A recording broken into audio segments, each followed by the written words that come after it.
Everybody that's here from the public signed in, I will need you if you're here present tonight, regardless if you're speaking or asking anybody to speak for any of the meetings.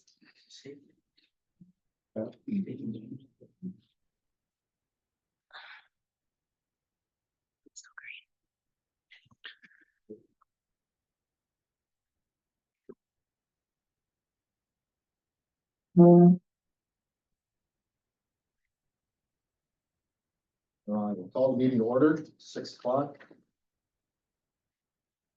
Christina, you have the roll. Yes. Would you all please rise for the pledge of allegiance? I pledge allegiance to the flag of the United States of America and to the republic for which it stands, one nation, under God, indivisible, with liberty and justice for all.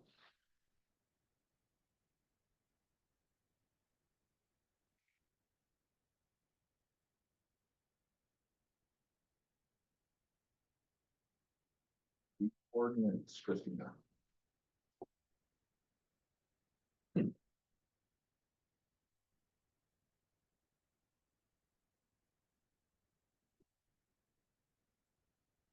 so the reason for this public hearing is to do the first reading of an amendment to the ordinance that amends chapter 11, business regulations of the city code, providing section 1170, regulating cannabis businesses. I will read the ordinance in its entirety, at which point then we can take the meeting minutes, okay? 12 pages, so.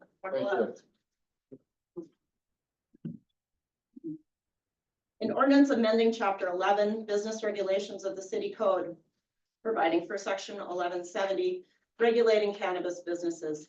The city council of the city of Blackduck, Minnesota hereby ordains section 1. Administration is amended as follows, with deleted language struck out and new language in red. 1170-01 subdivision 1, findings and purpose. The city council of the city of Blackduck make the following legislative findings.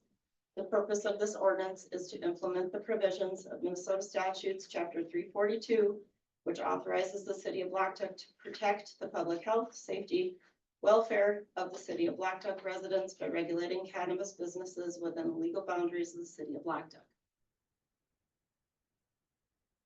The city of Blackduck finds and concludes that the proposed provisions are appropriate and lawful land use regulations of the city of Blackduck, that the proposed amendments will promote the community's interest in reasonable stability in zoning for now and in the future, and that the proposed provisions are in the public interest and for the public good. Subdivision 2, authority and jurisdiction. The city of Blackduck, Minnesota has the authority to adopt this ordinance pursuant to Minnesota statute 342(13)C regarding the authority of a local unit of government to adopt reasonable restrictions of the time, place, and manner of the operations of a cannabis business, provided that such restrictions do not prohibit the establishment or operation of a cannabis business. Minnesota statute 342.22 regarding the local registration and enforcement requirements of the state licenses, cannabis retail businesses, and lower potency hemp edible retail businesses. Minnesota statute 152.0263 subdivision 5 regarding the use of cannabis in public places. Minnesota statute 462.354 regarding the authority of a local authority to adopt zoning ordinances. Ordinance shall be applicable to the legal boundaries of the city of Blackduck. The city of Blackduck has delegated cannabis retail registration authority to Beltrami County. Subdivision 3, severability. If any section, clause, provision, or portion of this ordinance is adjusted unconstitutional or invalid by a court of competent jurisdiction, the remainder of this ordinance shall not be affected thereby. Subdivision 4, enforcement.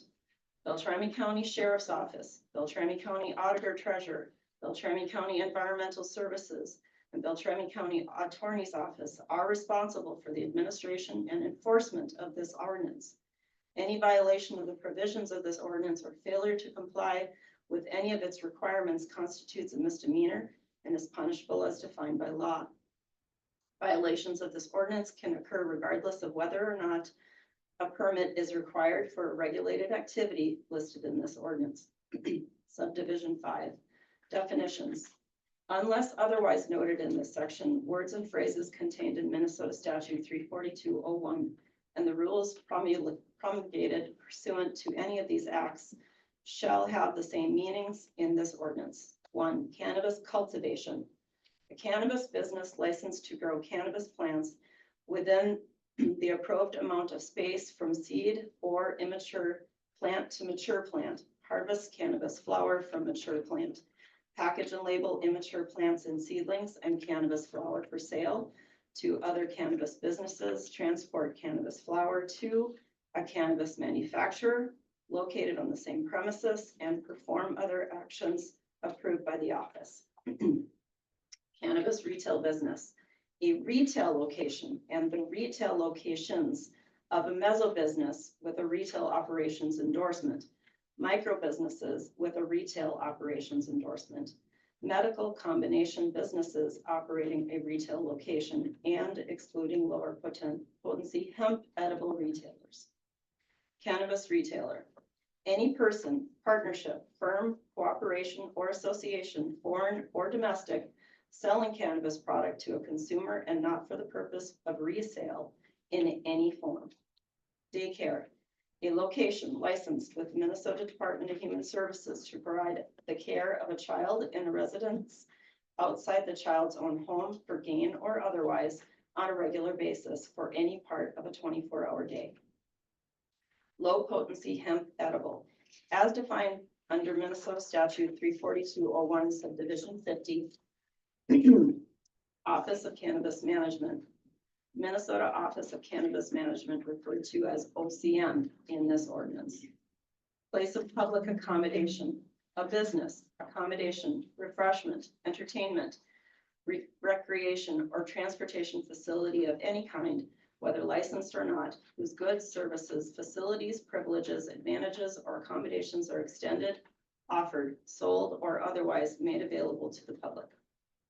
Preliminary license approval, OCM pre-approval for a cannabis business license for applicants who qualify under Minnesota Statute 342.17. Public place, a public park or trail, public street or sidewalk, any enclosed indoor area used by the general public, including but not limited to restaurants, bars, any other food or liquor establishment, hospitals, nursing homes, auditoriums, arenas, gyms, meeting rooms, common areas of rental apartment buildings, and other places of public accommodation. Residential treatment facility, as defined under Minnesota Statute 245.462, subdivision 23. Retail registration, an approved registration issued by Beltrami County to a state licensed cannabis retail business. School, a public school as defined under Minnesota Statute 120A.05, or a non-public school that must meet the reporting requirements under Minnesota Statute 120A.24. State license, an approved license issued by the state of Minnesota's Office of Cannabis Management to a cannabis retail business. Section 2, registration of cannabis businesses, has no amendments and reads as follows. Subdivision 1, consent to registering for cannabis businesses. No individual or entity may operate a state licensed cannabis retail business with the city of Blackduck without first registering with Beltrami County. Any state licensed cannabis retail business that sells to a customer or patient without valid retail registration shall incur a civil penalty of up to $2,000 for each violation. Notwithstanding the foregoing provisions, the state shall not issue a license to any cannabis business to operate in Indian country as defined in United States Code Title 18, Section 1151 of a Minnesota tribal government without the consent of the tribal government. Subdivision 2, compliance checks prior to retail registration. Prior to issuance of a cannabis retail business registration, Beltrami County shall conduct a preliminary compliance check to ensure compliance with local ordinances. Pursuant to Minnesota Statute Within 30 days of receiving a copy of a state license application from OCM, the city of Blackduck shall certify on a form provided by OCM whether a proposed cannabis retail business complies with local zoning ordinances and, if applicable, whether the proposed business complies with the state fire code and building code. Subdivision 3, registration and application procedure. 3.1, fees. Beltrami County shall not charge an application fee. A registration fee as established in Beltrami County's fee schedule shall be charged to applicants depending on the type of retail business license applied for. Any initial retail registration fee shall not exceed $500 or half the amount of an initial state license fee under Minnesota statute 342.11, whichever is less. The initial registration fee shall include the initial retail registration fee and the first annual renewal fee. Any renewal retail registration fee imposed by Beltrami County shall be charged at the time of the second renewal and each subsequent renewal thereafter. A renewal retail registration fee shall not exceed $1,000 or half the amount of a renewal state license fee under Minnesota statute 342.11, whichever is less. A medical combination business operating an adult use retail location may only be charged a single registration fee, not to exceed the lesser of a single retail registration fee, defined under this section of the adult use retail business. Subdivision 3.2, application submittal. Beltrami County shall issue a retail registration to a state licensed cannabis retail business that adheres to the requirements of Minnesota statute 342.22. An applicant for a retail registration shall fill out an application form as provided by Beltrami County. Said form shall include, but is not limited to, full name of the property owner and applicant, address, email address, and telephone number of the applicant, the address and parcel ID for the property which the retail registration is sought, certification that the applicant complies with the requirements of local ordinances established pursuant to Minnesota statute 342.13. Any other information as requested by Beltrami County Auditor and Treasurer. The applicant shall include with the form the application fee as required in section 1170.02 subdivision 3.1. And a copy of a valid state license or written notice of OCM license pre-approval. Any other information as requested by the Beltrami County Auditor Treasurer. Once an application is considered complete, the Auditor Treasurer of Beltrami County shall inform the applicant as such, process application fees, and approve or deny the application. The application fee shall be non-refundable once processed. Subdivision 3.3, application approval.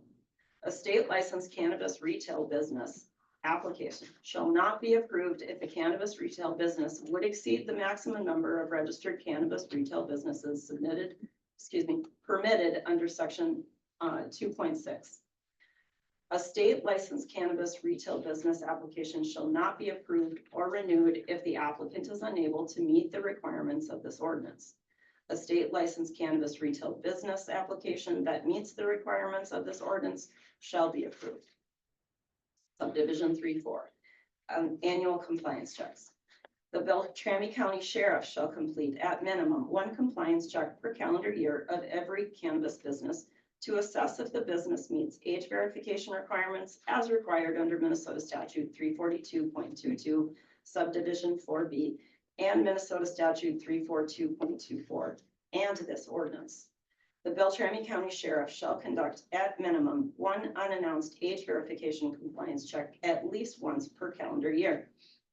Age verification compliance checks shall involve persons at least 17 years of age, but under the age of 21, who with the prior written consent of a parent or guardian, if the person is under the age of 18, attempt to purchase adult use cannabis flower, adult use cannabis products, lower potency hemp edibles, or hemp derived consumer products under the direct supervision of a law enforcement officer. Any failures under this section must be reported to the Office of Cannabis Management. Subdivision 3.5, location change. A state licensed cannabis retail business shall be required to submit a new application for registration under section 2.32 if it seeks to move to a new location still within legal boundaries of Beltrami County. Subdivision 4, renewal of registration. The auditor treasurer of Beltrami County shall renew any registration of a state licensed cannabis retail business at the same time OCM renews the cannabis retail business's license. A state licensed cannabis retail business shall apply to renew registration on a form established by Beltrami County. A cannabis retail registration issued under this ordinance shall not be transferred. Subdivision 4.1, renewal fees. Beltrami County may charge a renewal fee for the registration starting at the second renewal as established in Beltrami County's fee schedule. Or 2, renewal application. The application for renewal of a retail registration shall include those items required under section 232 of this ordinance. Subdivision 5, suspension of registration. 5.1, when suspension is warranted. Beltrami County may suspend a cannabis retail business's registration if it violates the ordinance of the Beltrami County or possess an immediate threat to the health or safety of the public. The auditor treasurer of Beltrami County shall immediately notify the cannabis retail business in writing the grounds of suspension. 5.2, notification to OCM. The auditor treasurer of Beltrami County shall immediately notify the OCM in writing the grounds for the suspension. OCM will provide Beltrami County, the cannabis business retailer, a response to the complaint within 7 calendar days and perform any necessary inspections within 30 calendar days. Subdivision 5.3, length of suspension. The suspension of a cannabis retail business registration may be up to 30 calendar days unless OCM suspends the license for a longer period. The business may not make sales to customers if their registration is suspended. Beltrami County may reinstate a registration if it determines that the violations have been resolved. Subdivision 5.4, civil penalties. Subject to Minnesota Statute 342.22, Subdivision 5E, Beltrami County may impose a civil penalty as specified in the Beltrami County fee schedule for registration violations not to exceed $2,000. Subdivision 6, limiting of registrations. Beltrami County shall limit the number of cannabis retail businesses to no fewer than 1 registration for every 12,500 residents within Beltrami County. If Beltrami County has 1 active cannabis retail business registration for every 12,500 residents, Beltrami County and any city which has delegated registration authority to Beltrami County shall not register additional state licensed cannabis retail businesses. Section 3, requirements for cannabis businesses is amended as follows with deleted language struck out and new language in red. Subdivision 1, minimum buffer requirements. The following minimum buffer requirements shall be met for all cannabis retail businesses. For cannabis retail businesses, applications in the city of Blackduck that delegates authority to Beltrami County, the minimum buffer requirements may be reduced with a vote of support at a city council meeting of the city of Blackduck, citing the specific business application and acceptable buffer distance. The city of Blackduck shall prohibit the operation of a cannabis retail business within 200 feet of a school, as measured by the shortest line between the property line of the space to be occupied by the proposed cannabis business to the nearest property line of the school. For all other cannabis business types, the buffer is reduced to 0 feet. The city of Blackduck shall prohibit the operation of a cannabis retail business within 500 feet of a daycare as measured by the shortest line between the property line of the space to be occupied by the proposed cannabis business to the nearest property line of the daycare. For all other cannabis business types, the buffer is reduced to 0 feet. The city of Blackduck shall prohibit the operation of a cannabis business within 500 feet of a residential treatment facility as measured by the shortest line between the property line of the space to be occupied by the proposed cannabis business to the nearest property line of the residential treatment facility. The city of Blackduck shall prohibit the operation of a cannabis retail business within 500 feet of an attraction within a public park that is regularly used by minors, including a playground or athletic field, as measured by the shortest line between the property line of the space to be occupied by proposed cannabis business to the nearest property line of the park. For all other cannabis business types, the buffer is reduced to 0 feet. The city of Blackduck shall prohibit the operation of a cannabis retail business within 500 feet of another cannabis retail business.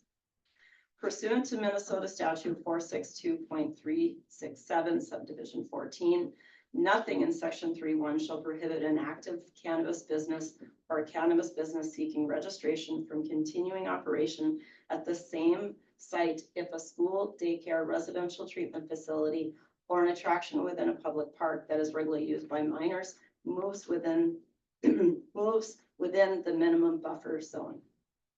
Subdivision 2, zoning and land use. 2.1, cultivation. Cannabis businesses licensed or endorsed for cultivation is a permitted use only in the following zoning districts. I-1 industrial zone, A1 agricultural zone. Subdivision 2.2, cannabis manufacturer. Cannabis businesses licensed or endorsed for cannabis manufacture is a permitted use only in the following zoning districts. I-1 industrial zone. Subdivision 2.3, hemp manufacturer. Businesses licensed or endorsed for low potency hemp edible manufacturers, permitted use only in the following zoning districts. I-1 industrial zone, B2 highway business zone, B3 general business zone. Subdivision 2.4, wholesale. Cannabis businesses licensed or endorsed for wholesale is a permitted use only in the following zoning districts. I-1 industrial zone, B2 highway business zone, B3 general business zone. Subdivision 2.5, cannabis retail. Cannabis businesses licensed or endorsed for cannabis retail is a permitted use in the following zoning districts.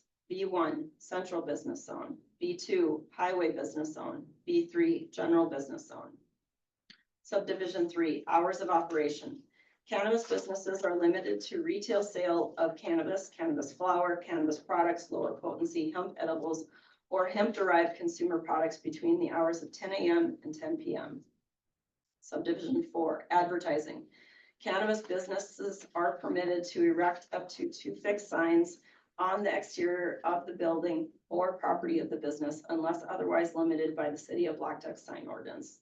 Section 4, temporary cannabis fence has no amendments and reads as follows. Subdivision 1, license or permit required for temporary cannabis event. 1.1, license required. A license or permit is required to be issued and approved by Beltrami County prior to holding the temporary cannabis event. Subdivision 1.2, registration and application procedure. A registration fee as established in Beltrami County's fee schedule shall be charged to applicants for temporary cannabis events. Subdivision 1.3, application submittal and review. The Beltrami County Auditor Treasurer shall require an application for temporary cannabis events.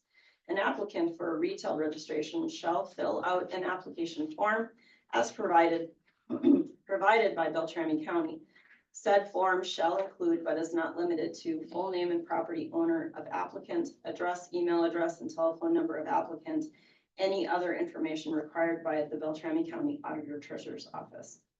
The applicant shall include with the form the application fees as required in section 4.1.2, a copy of OCM's cannabis event license application submitted pursuant to statute 342.39 subdivision 2. The application shall be submitted to Beltrami County Auditor Treasurer for review. If the designee determines that a submitted application is incomplete, they shall return the application to the applicant with the notice of deficiencies.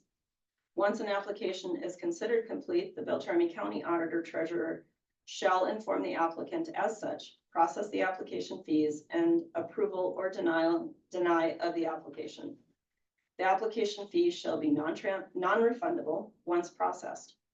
The application for a license for a temporary cannabis event shall meet the following standards: the buffer requirements as described in section 3.1, compliance with the Beltrami County Public Gathering Ordinance, sanitation plan included.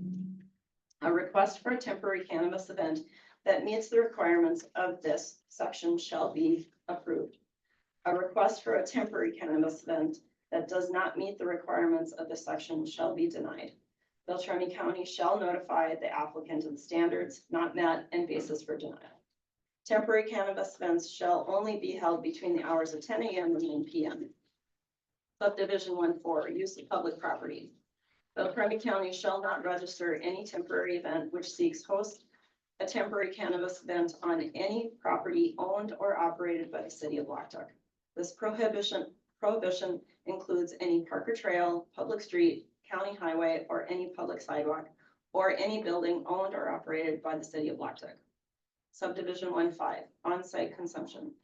On-site consumption of cannabis during a temporary cannabis event which occurs at a place of public accommodation is permitted, provided the place of public accommodation allows such use.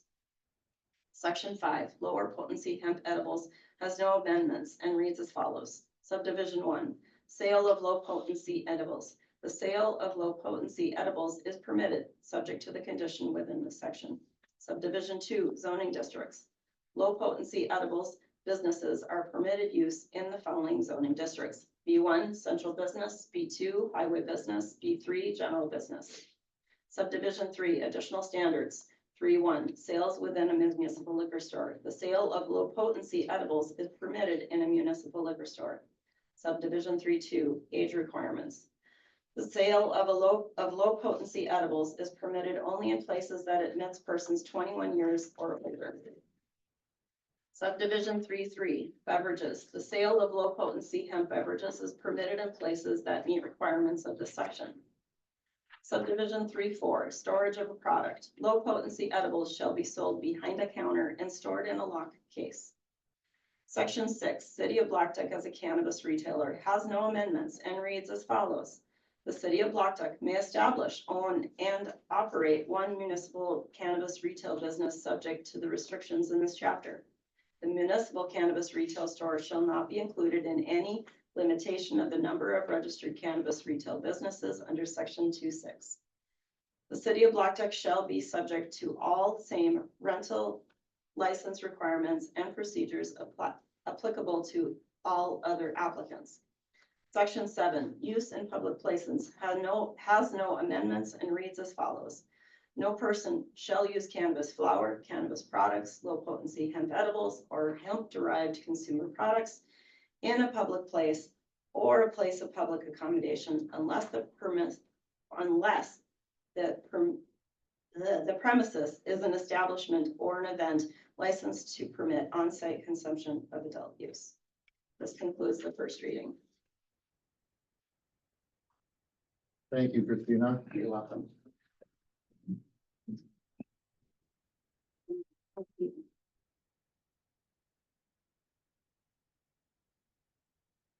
This time we will begin to take questions. Or if you have comments. We should try to keep this as orderly as we can. Yes, we could we'll start on one end and work our way down. If you raise your hand and let me know that you have something you want, go ahead. State, I would like them to state their name State so I your name can for the record. follow the questions, please. Stand up. My name is Greg Erickson. I guess I had some questions about the proposed location. So it'll be right over here next to right here, Anderson Beverage, right? No, No? No, Or Big building. the shade building? store, the old shade store okay, building. the shade store, okay.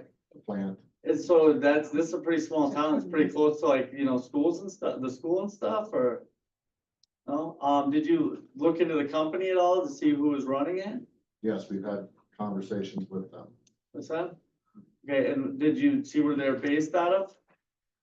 Colorado. Yep. I saw that they listed their home base as Colorado, but all of their stores and their real home base is in Michigan. They seem to be Muslims.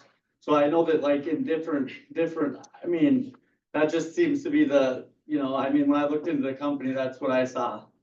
It didn't seem to be Okay. really based out of Colorado. I just seen some discrepancies from what I had heard about it is all.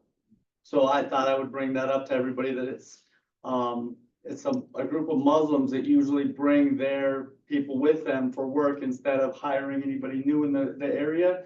They'll be bringing in their Muslim families with them and setting up shop here, so it might be a little bit of a culture shock. But I thought I'd let everybody know that that's what they've done in the past, and that might be what they plan to do in the future.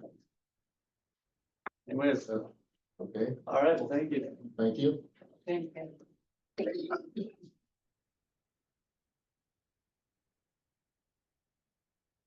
I'd like to know why you're even considering this. The fathers of this town, I mean, they spinning in their graves for even considering something like this. I just don't understand it. Why would you wanna bring that into here in the first place? I mean, most of the people that from years back were God-fearing people that believe in the Bible and what it says. I mean, this is all wrong. And I don't know why you want it in this town. You wanna change the name of Blackduck to Weedville or what? I don't know. Yeah. It just don't make any sense to me. And if this is the way it's gonna head down, I mean, if this is what you're gonna go with, you can forget any business in this town from most of the people I know. It's gonna, things are gonna really change. Well, I think a lot of businesses will go under because the business be so poor. This is ridiculous, and I can't believe you'd even consider it in this town. Can I get your name for the record, please? Jeff Beachley.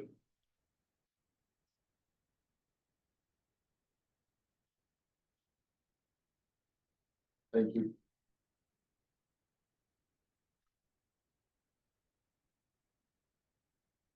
Any other comments? I'm Pat Beachley, and it has been proven that it is a gateway drug to bigger things.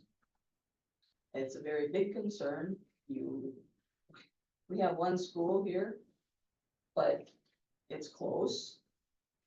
I know that you're trying to change the laws to let it be by that daycare center, but that's just plain wrong. Runoff from the stuff can get into the groundwater. You have farms real close, and that could cause problems for them. I believe they have great big blower fans. That's a noise thing. I just don't understand it either. It's just plain wrong. I don't know why you would ever consider it.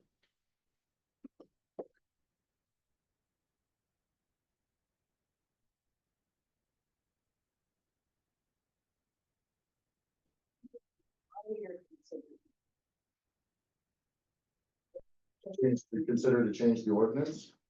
No, to have it. To have it in.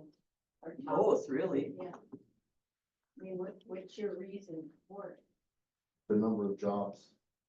Well, he just said that they bring their own people. I'll look into it. It's in Sharia law as well. And all, in the towns they run, Sharia law is enacted and they play their Arab music at night over the loudspeakers. Look at the towns that they already have businesses before you consider letting that come to this little town because it will destroy it. I mean, in the end,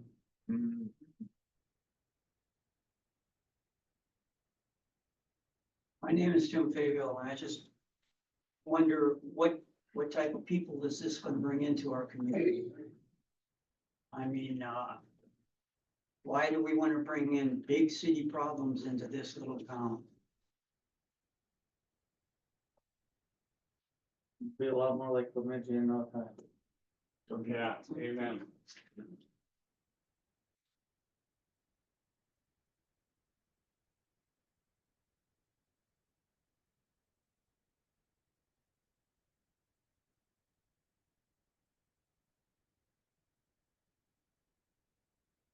I'm Gordon Peterson. I'm almost a former employee of the Shadesville. I've been here for 21 years. And when I first heard about this, which was a big surprise to me. And though I got nothing against the cannabis, but still there are families who are a big concern, you know, especially in this small community with their kids, you know, they're around. You know, and for what this gentleman says, you know, about the business that wants to buy it, bring their own people here. And what about those who business owners want a job that they can don't have to travel far, you know, to get to, especially during the winter months and all that. Just like, so some former employees from management would like to go back in the building again, you know, who are within the city limits, either in or outside. And it was still like a stone who may not have found a new job yet. So why should we do this? Surely that bill can be used for something else even better than cannabis, such as manufacturing, or even like for mechanics, like for, say, like snowmobiles, rebuilding, or even, four-wheelers, and because it's a big enough space for all that, and you can be used something better and not cannabis at all. Does the public understand that it's a wholesale manufacturing cultivation that's going into the campus and not retail? Yeah, So far. yeah. Okay, I'm just wanted to clarify that there wasn't any misconception. Thank you.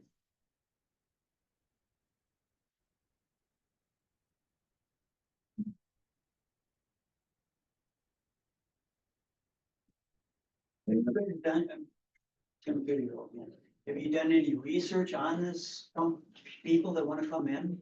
I mean, are they throughout the United States? Are they big in Michigan? They're only in Michigan, besides one small outlet that my buddy stopped at and checked out for me today in Colorado that is not their home base store.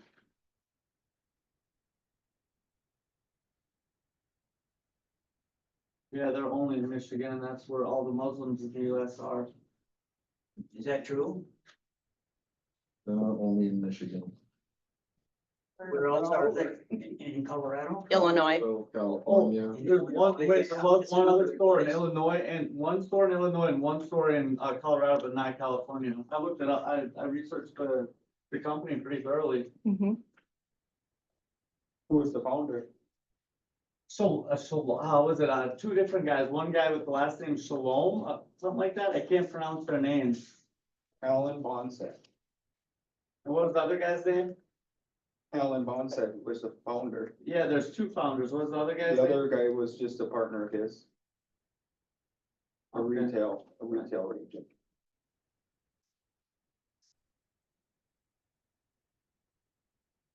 I think a little more due diligence on the company, honestly. Look at what it's done to the towns and look who they've hired exclusively, like if you look at the, just look at the people they've hired before, if they're, you know, like, have they hired the people around the area in the past, or have they brought their own families in? Because if it's not creating jobs for the town and then it's disrupting the town, the only thing you could look at is the income that it could bring you in taxes, that would be the only positive out of it. And is that enough to upset the town?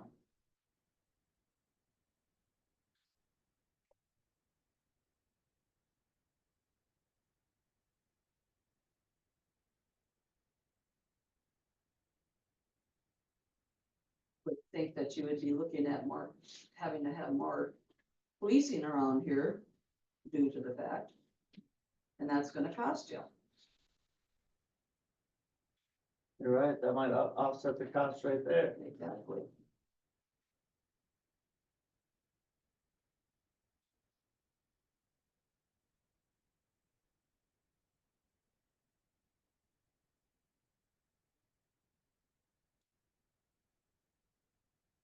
And it'll put whoever with the daycare out of business, so that wouldn't be good. Cause nobody would wanna bring their kids to a daycare next to a.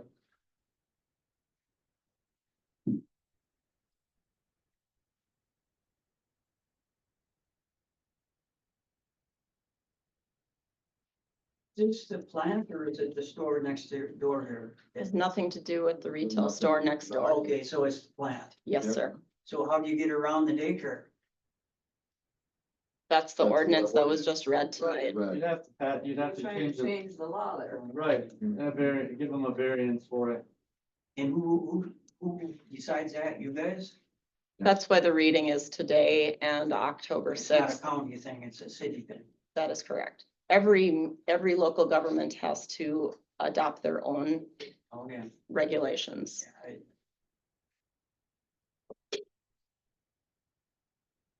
I don't hear anything good about Dearborn, Michigan, though. Bi-county cap has been included in this discussion, and their members and their board of directors have no problem with that business going into that location as long as it is not retail. And you can talk to their board of directors if you wish to. Barb Moran has been discussed on this, and their directors have been involved.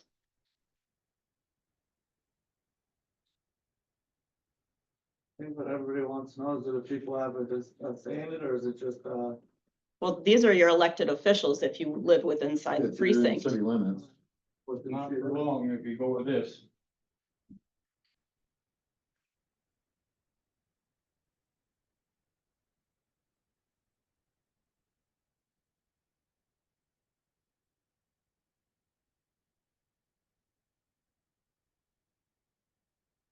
Any other questions? Probably shut its doors, so you're losing another business in town.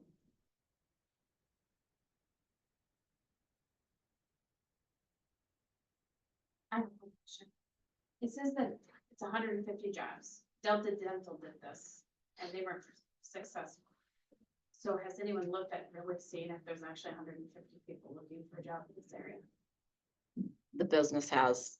Okay. What feedback I've received hasn't been specified, Erica, so I Okay. don't know. Because I mean, my specialty is HR Mhm. and I recruited for the Shade Store and the lot.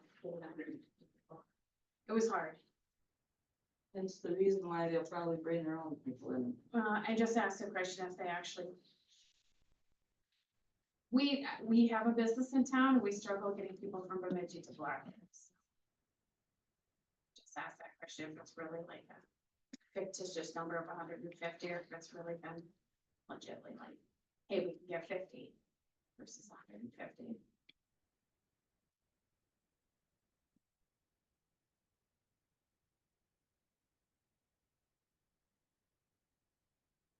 And normally when you do the planning for your business, you'd look into the area and see and find somebody and see if you could really get that many people to work there, but I don't think they'd look on anybody locally to find people to work. Because I really do think that, like, if past, you know, is gonna show the present, you know, in the future, and that's exactly what they're gonna do again. Is just bring their people here, and then it'll change the climate of Blackduck forever.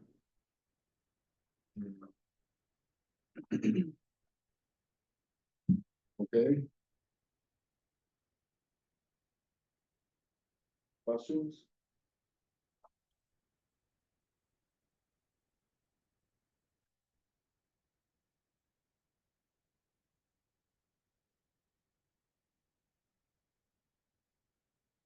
Any questions?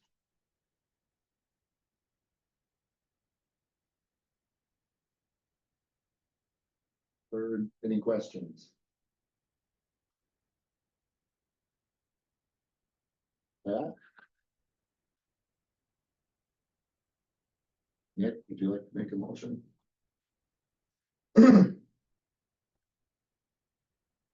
Motion to close the public hearing and Okay. open, regular, or we're gonna go to the tab? No, Work session, Work you're gonna go to session. work session. I'll second that. I have a motion and a second. All those in favor?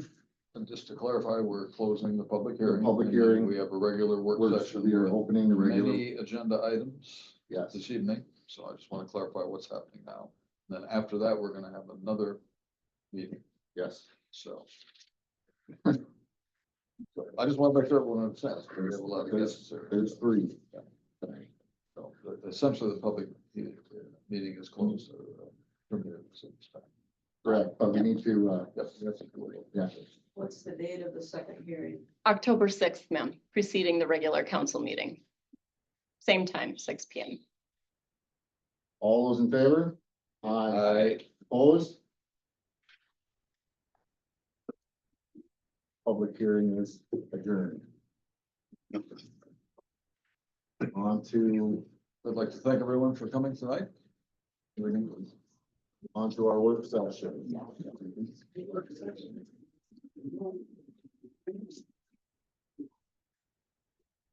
When I get the approval of this evening's agenda. Well, a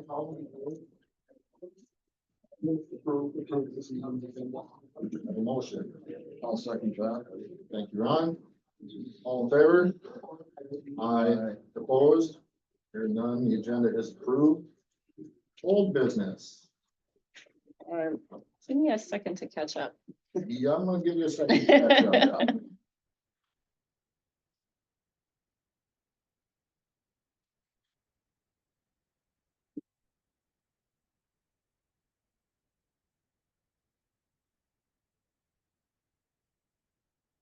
You say when, Christine? Yeah, thanks. I'm just getting No, then, roll call done here and those in attendance Yep. still.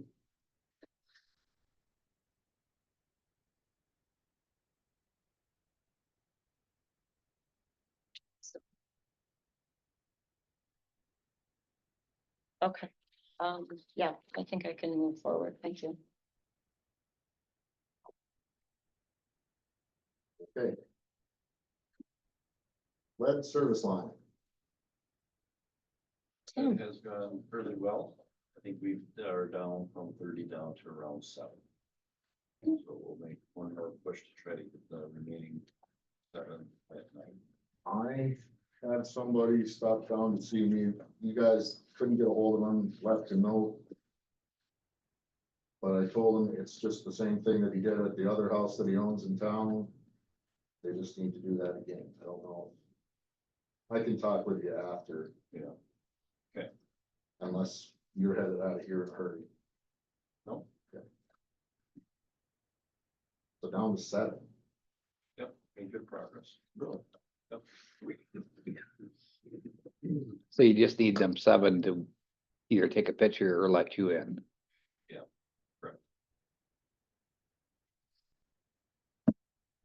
Not bad.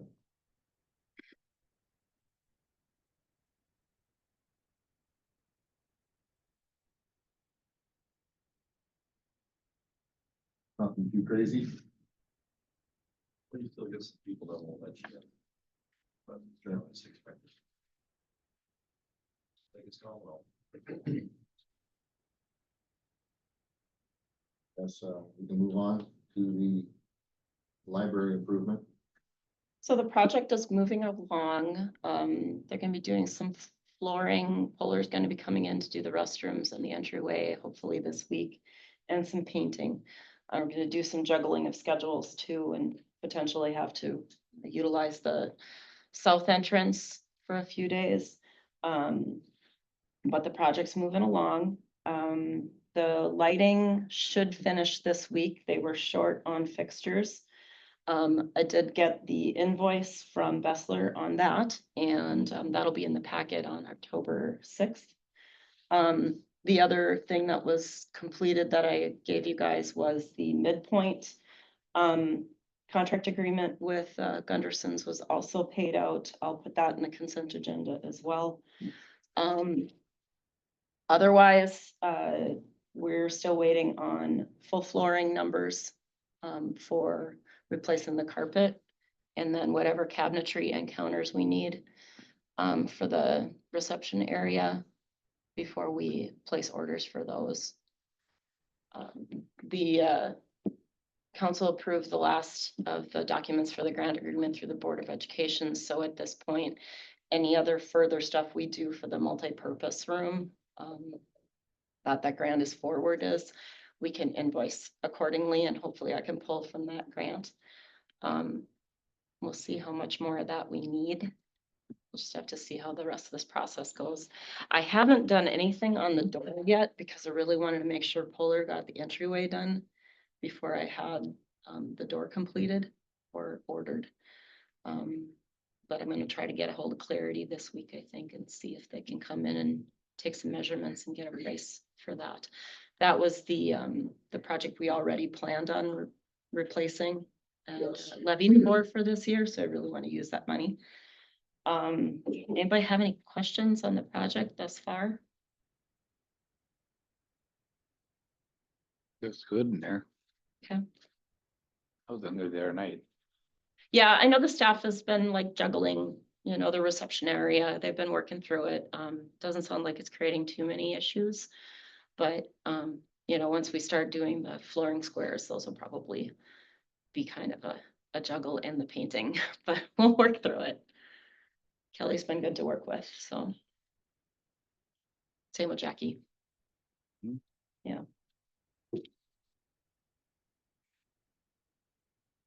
Anything on the library? How about our ducks?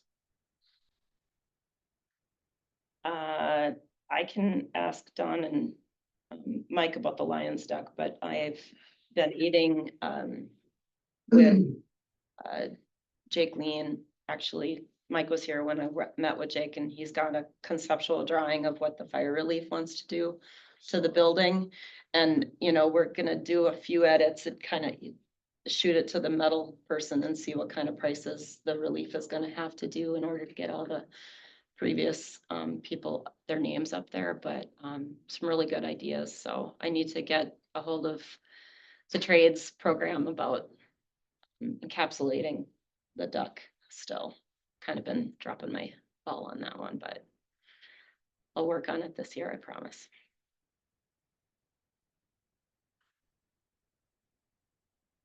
I don't know where you guys are with the lion's duck. For you. You got nothing, Mike? Okay, I'm sorry then. Well, that's what I will report then at the At the chamber meeting, chamber meeting. Yeah. Because they're. I did have a private party that was interested in potentially donating, wanted to know if the city had met its goal, and I explained to them where we were in the process of everything, but also told them that the intention of the city is to earmark any donated funds for future rehab or things that needed to do to keep the statues updated in the future. So if they choose to donate, I'll make sure it's in that project fund. Do you have a chance to do anything with the other one? To seal a crack or not? No. Okay. I can jump up there and put some seal. Before the, it's supposed to be nice this week, so I just thought. You were not gonna say that bad word, were you? I'm not gonna say that bad word. All right. Snow? Heck.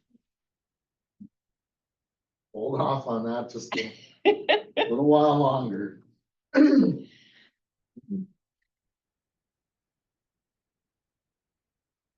Then we shall move on to item D, Okay, and I put the packet portion on some slides in case anybody else wanted to see. I'm just gonna try to go through the highlights, though.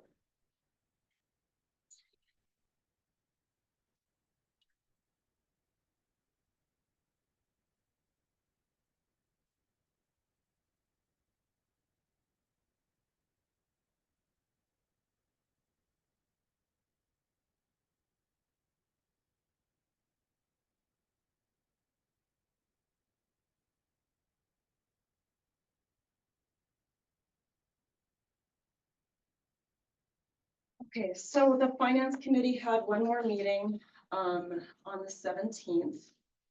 And we reviewed the highlights of going through the special funds and the enterprise funds and how they were going to, hopefully perform in 26. I've included the finance committee minutes from that meeting for you guys to review. Basically highlights from each fund, what it's going to expect and what the big operating expenses might be. I'm not going to go into super big detail, but what I am going to discuss tonight is the water and wastewater funds, because those ones have been kind of the ones we really need to focus on each year. After we go through that operating budget, we also perform a utility rate study to see if we're tracking okay revenue and expense wise to be able to not have to have, or if we need a utility rate increase. And as I stated in one of the previous presentations, the goal this year has been to try to eliminate some of the administration payroll out of these special and enterprise funds so that they can perform better. And after going through water and wastewater, we kind of determined that that's going to have to be a goal for 26, is that we remove the administration budget completely out of all these funds. So tonight, what I'm highlighting is the changes that would do to the general fund, essentially putting those wages where they should be, not spread out amongst the rest of the departments. So, by doing this, it does make the levy increase over 25. The last report I provided to you guys, it had a bit of a decrease. We've, did an offset with a general fund reserve contribution of $18,000 to keep the levy increase low. And overall, we're at like just under 3% by doing so. It does show a fairly large increase to the administration budget over 25, but predominantly that's the wages, the audit, and legal fees that we've been talking about for the last few years. Obviously, that also increased the license center department as well, because that's where the bulk of the wages are between admin and them.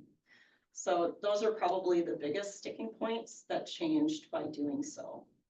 The debt obligation for the city is a slight increase, but it's still very manageable. This puts the levy to, just gonna forward if you guys don't mind.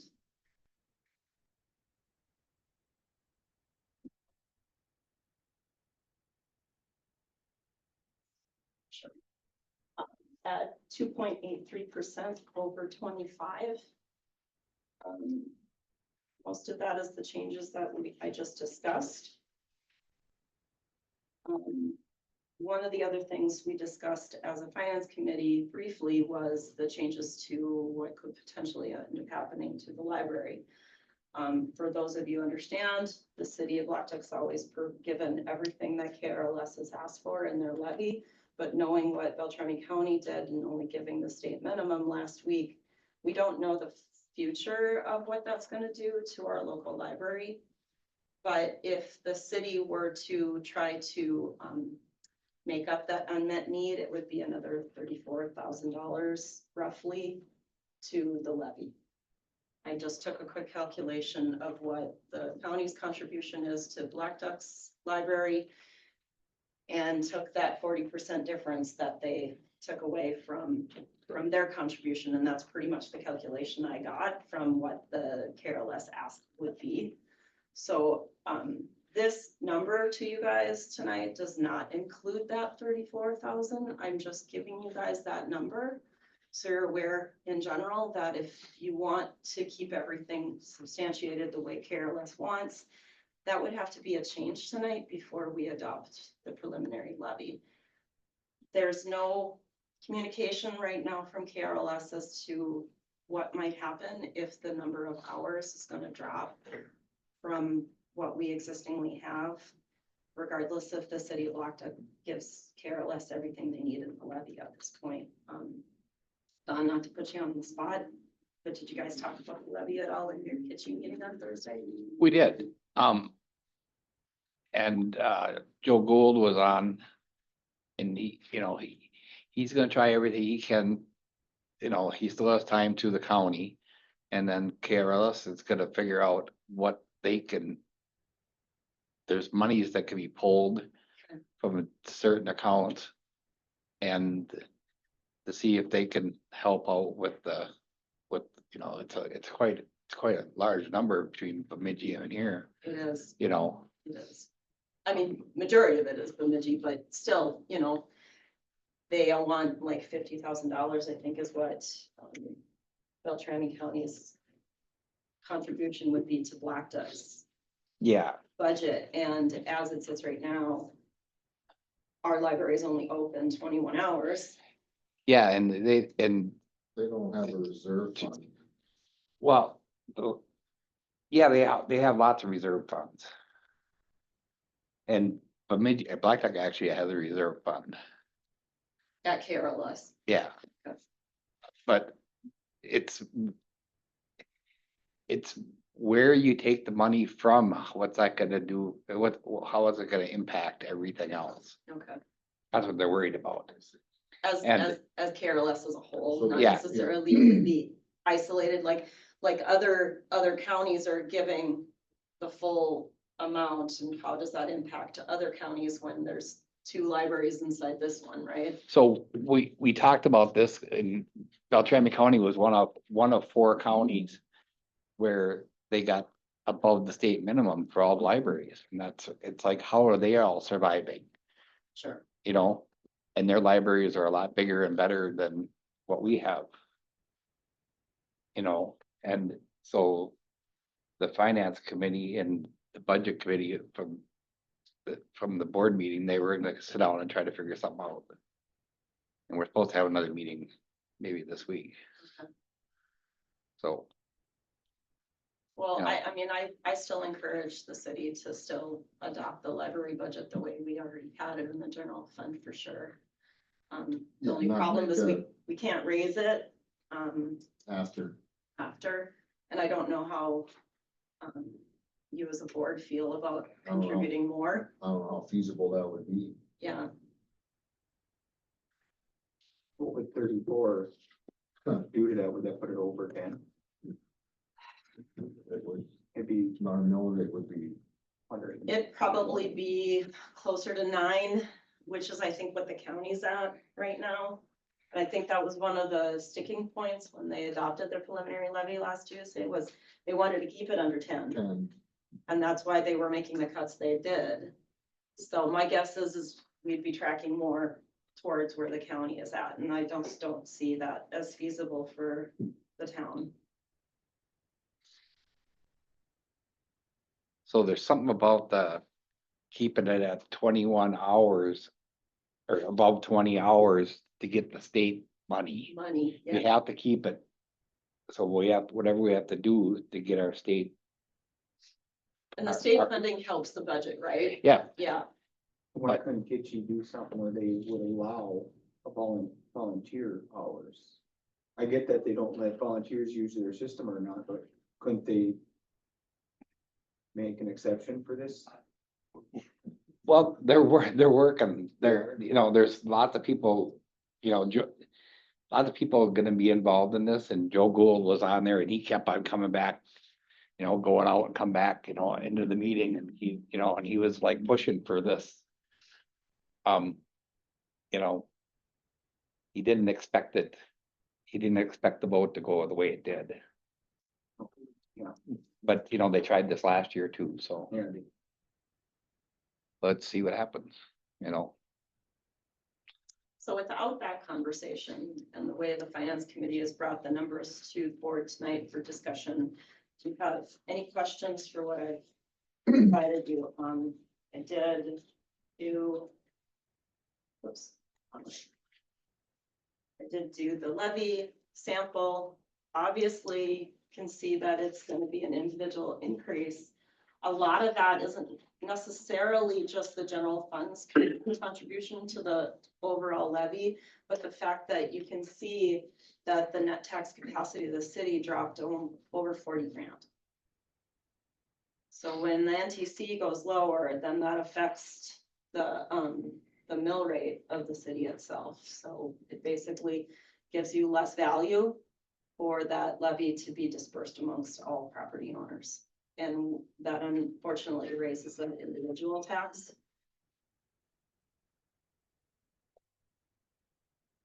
My comment on the levy is I noticed that it's about a $12,000 increase over last year. Yeah. Which I think is a tremendous victory at controlling costs, because if you look at the Yeah. budgets for insurance alone, I mean, Yeah. we've all had this experience in our homeowners and auto, the tremendous increases in premiums. So I think, you know, I can leave the room with my head held high, walking down the street, if we can keep it at a $12,000 increase, which is 2%.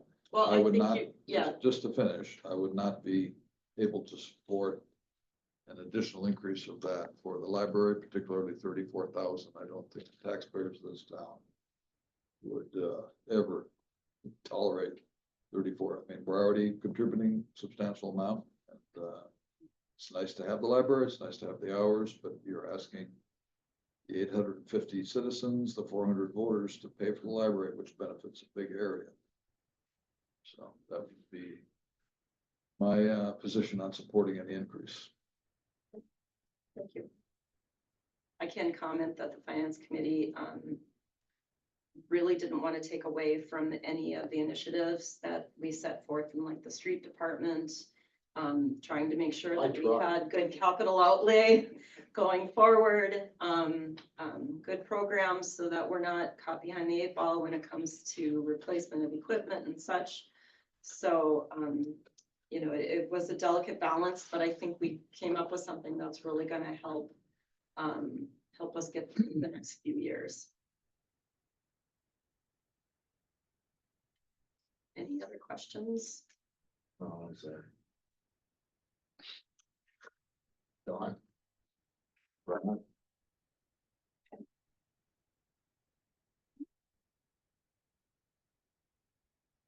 Take my coming off. Sit down. Cold. Shaky.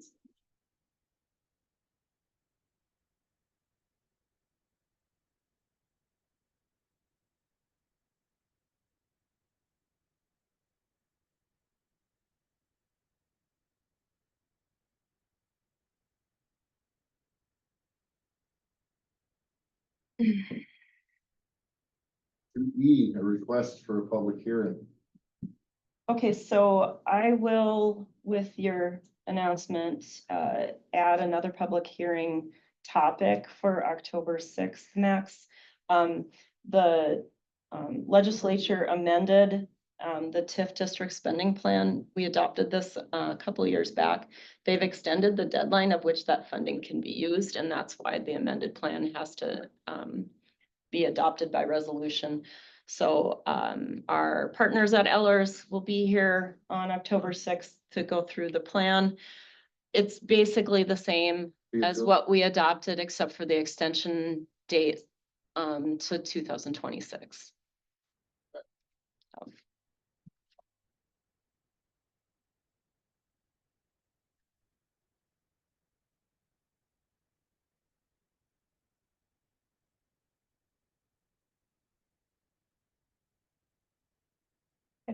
That'll be.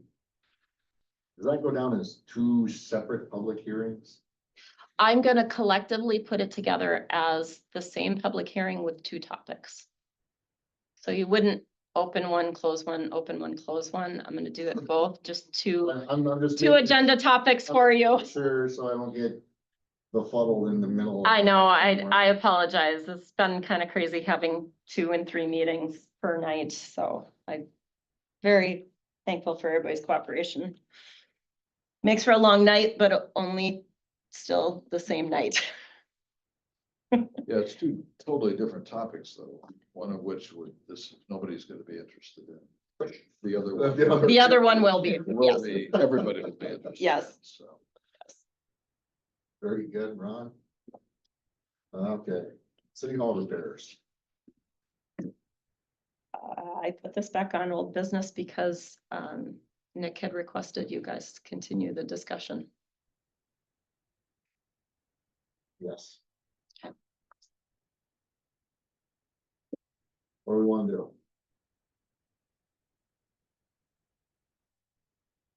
We don't have any money, but we had a plan. We can just let the city hall deteriorate.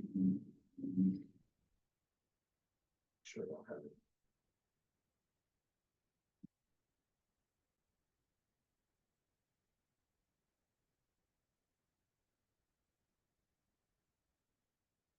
Or start looking at future funding.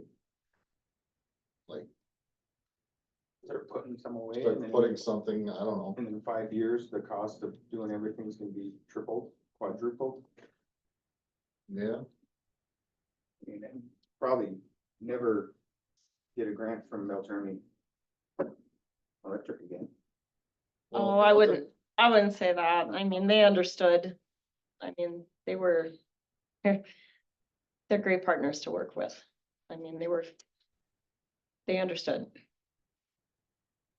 I didn't get any ill will out of them. Well, that's good.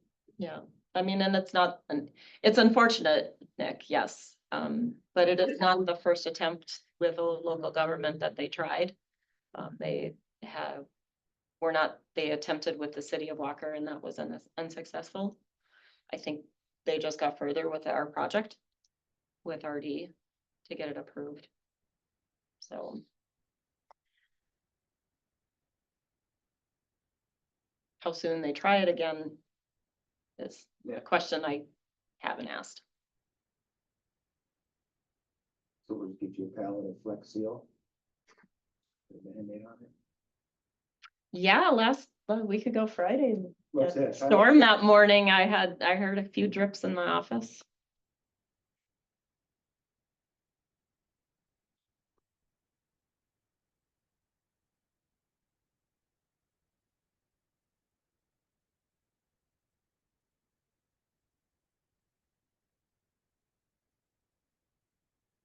Okay. Do you want me to continue having this on as an agenda item, Max? Okay. It's not gonna go away. So it goes away. So we're doing our meeting under the gazebo. Fresh air. It's good for you. 30 below. You might move a little quicker. Yes. Bring your umbrella to every meeting. All right, new business. Donation request. Erica, Erica, you're up finally. you Thank you for are- being so We're patient. trying to, You are the most we're patient trying to person. we're trying to make you sit through everything.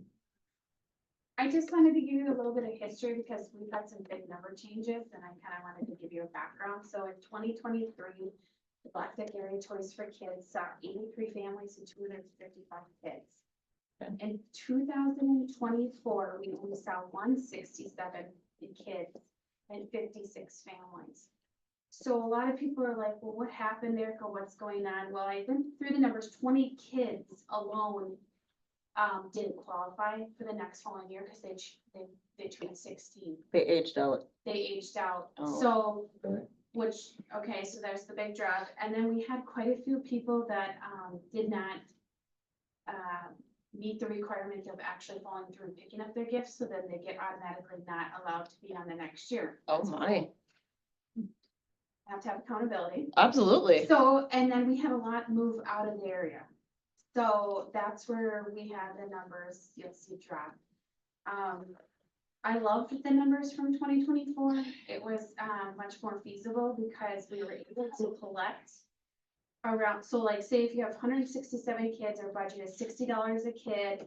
Our program budget is just over $10,000 we have to collect. We were able to collect 10,800. So that's just gifts. That's not office paper, stamps, all that good stuff. So we Sure. have like a $790 surplus, but not really, because all that other stuff is. Because stamps are like $200. They're almost a buck a piece. Yeah, it's Does that crazy. include the scarf hat thing? Yeah, so I that do is- like okay. $60, yeah. So that's kind of our sweet spot, I would say, is where I'd like to be, because, you know, our community can support X, Y, Z. Mm-hmm. So with that being said, I'd really like to come here and ask not for money this year, but ask for help of money is great, but I'd like help getting a distribution center, which I mean by is using the golf cars, room. Okay. During, 2 days, we have them for about 4 hours. And I just basically would bring the families that are set up that day to the golf course and the families show up and then we load them from that location. We did struggle to find a new place. We have a new place, that we store toys now and, wrap out of. But last year we did use the senior center. I just would like a place that doesn't charge us. Being that we're nonprofit, and that's what I thought that you would be, instead of asking for funds, asking for something that you guys do have. Did I misunderstand? You didn't say it's $60 per child. Did you? Yeah, so it's a $40, it's actually, it used to be $40, we moved it to $30 in toy value. And then it usually costs us about $30 to get a nice hat and mitten set. Cause I don't just do like the real thin mittens, we do heavy duty mittens because Okay. of where we wonderfully live. Yeah, because I thought your But- application said $30 For toy value. toys. Yeah, but then there's another $30 that I count for hat and mittens. So it's actually 60. It's $60 usually. Mhm. I try to shop, but hat and mittens are very difficult to find on sale. Toys are like easy, not Legos, but yeah. Okay. To be clear, what would be your distribution date timeline roughly? yeah, We have a we golf usually- board meeting next Monday. We could bring it up. Yeah, so usually it's a Saturday from 8 to noon. And it's the Saturday before Christmas, and then it's the Thursday before Christmas, and usually it's from about 4 to 7. PM. Yep. I did notice on Facebook, you guys are having everybody sign up all the time. Yes, Every year we register. yes. You're not just carrying over. That was a huge shift for people. This is what our third year of asking them to do that, and I think everybody's kind of getting on board with it now, finally. So I think the it's distribution center would, I'm sorry, I didn't mean to interrupt. No, The distribution center acting for the golf course, you'd need the upper level yeah, to store, stage, and distribute basically all yeah, the, basically I do all it the all stuff. in one day. So okay. I usually bring whatever whatever family. Santa's got nothing I to know, do, right? Whatever family has signed up for that day to pick up, I hold them to that. So then that's the families I Okay. put in the staging area. Okay. That's why they have to, reserve their time, and Okay, otherwise it gets a little chaotic. yeah, And what, he was asking too is I make them reapply every year. It's not just something that you just get on because you've been on it. So, And people's situations can change. they change, yeah. Mhm. Yeah. And we currently, I forgot to tell you this, currently we have 63 kids already registered and 23 families. okay. That's the most I've seen at this point, but I think it might be just because people, know their situation already. Or there's a little bit with the Boys and Girls Club, we have applications there, so maybe I'm able to, connect with, people as well too. Just a-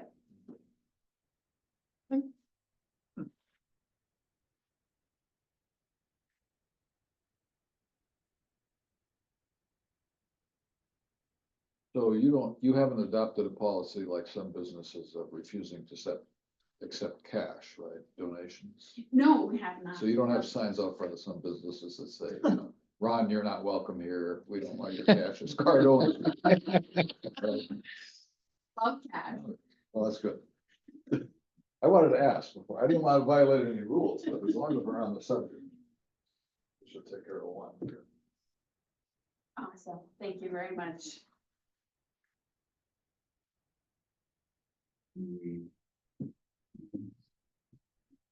You're not asking us for money this year. I know it's something that, I have asked in the past, and I feel like this year I would like to ask for space rather than cash. Not that I'm not saying that they don't need it, but we need a space more than we need. How It's is your- stress reliever for me. How is the funding going? And I mean, So we just how much started, money you got? No. so I have, so my inventory, I always used to like try to keep around $1,000 worth of toys, right?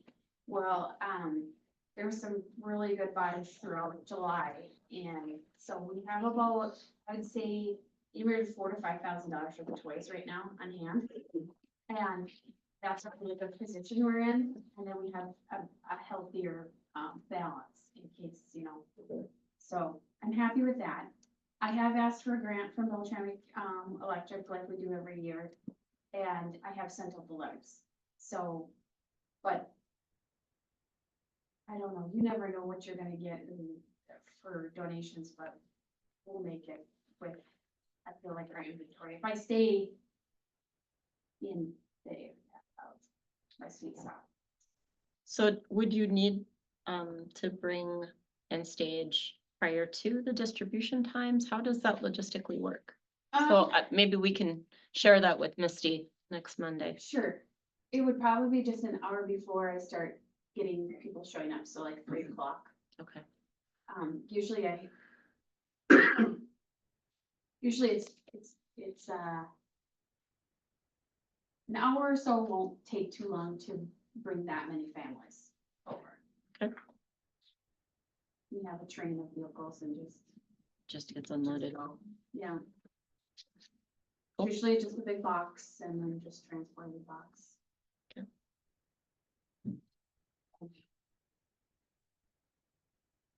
50-cent families, so it's only 50 boxes. I'll Only, have- I say, but I mean. I'll have rod reels for you and tackle boxes this Yes, I year. have your letter here too. Yes, Yeah.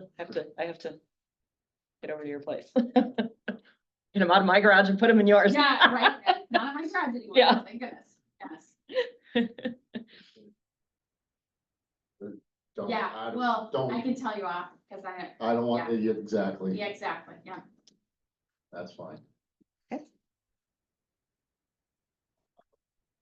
Anything else for Erica? Thank you Yeah, for all that you do. yes, yeah, thank you guys. Okay, Thank you, dear. we go from something fun to land conveyance. Well, no one ever said new business was gonna be fun. So this is gonna show up on the October 6th, agenda. I don't know how many of you remember when the original site for the Minnesota Rail Bank was gonna be conveyed for the co-op, but what ended up being conveyed had like a section of land to the southeast that was omitted for some reason after the original, part was staked out. So Rachel successfully pushed the Minnesota Department of Transportation over the field goal and got that last section ready to go to be conveyed. So last Friday and today I worked on getting a purchase agreement together so that the city and the co-op can make that transaction. I successfully received money from the co-op, put it into our funds, and then retroactively did the conveyance and sent that money out to the state. So hopefully that'll close up very quickly for the co-op. So I just put, the letter in there and the exhibit so that you can see that section of land. There'll be a resolution, a purchase agreement in the October 6th packet for approval so that we can close that up for them. Okay. Any questions on that piece of property? No, I just love to get it tried. I know, I was- I just love to get this one done. I- I thought the last time was the last time. How soon can we get this dropped from the agenda? Oh, my Lord. Well, and I had reached out to Rachel when I had gotten the letter from the state. I'm like, you did this really fast. She's like, I have been on them hard. So kudos to her. So, I mean, my paperwork shuffle is minimum compared to how many phone calls I think she made. So, just wanting to let you guys know that that's gonna be showing up on, underneath my agenda point on the 6th. Okay. On to, anybody got any questions on that? No? I wouldn't assume. I think we're all just waiting to just finally cross that T and be done with it. Lift stations. How did I know you were gonna start talking? I'm not talking much, I'm half sick, so I'm trying to move this along. Thanks for coming to see me. You've got the quotes in front of you there, Mhm. so you can see the price. You can see that Liberty and Oscar are pretty much identical because they are nearly identical lift stations. Then obviously the main lift station is more, pumps are slightly bigger over there. Everything runs out of that one. I want to pin you on something for a second though, not to put you in the spot. I can ask you for coordination on this stuff. Yeah, well, you and I need to talk. I tried to get a hold of you a while back, but I know you're busy. Timeline, time frame on, and I know it's hard to do, but I need something on when we would possibly start seeing monies from big project that we've been trying to work towards. Cause that's gonna make a lot of difference with the way our budgeting is, obviously. Not asking a small question. I know. I've told them the same thing. Yeah, And you're- It's one of those deals that we're at that spot Yeah. though. no, I hear you. It's on my calendar to get the PER and ER review, and we are gonna start working forward with the funding. I don't know that you're gonna see anything in 26. Mhm. Probably 27.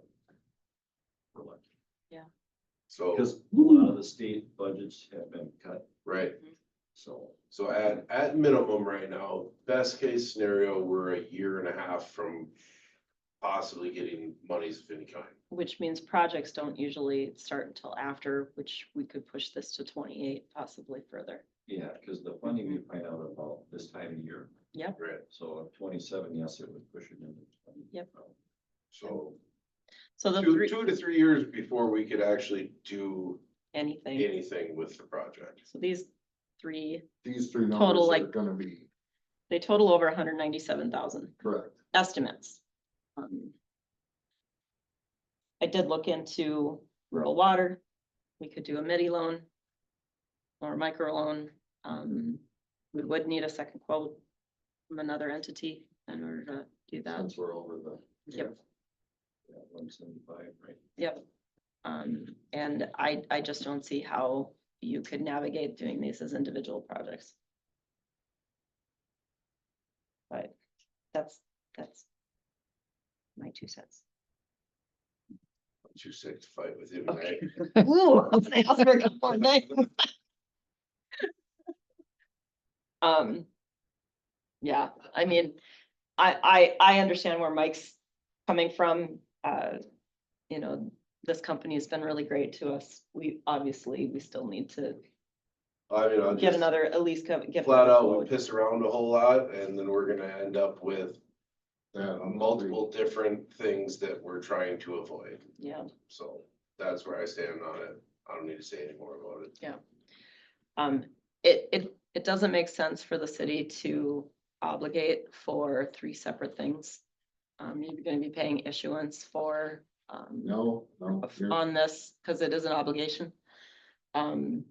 But if the city is interested in, you know, moving forward, as Mike has just made it clear, we are on a tight time schedule here. We don't need to have any more problems. I would encourage you to have Mike seek out another entity to give a quote, and then I'll work with rural water. that's.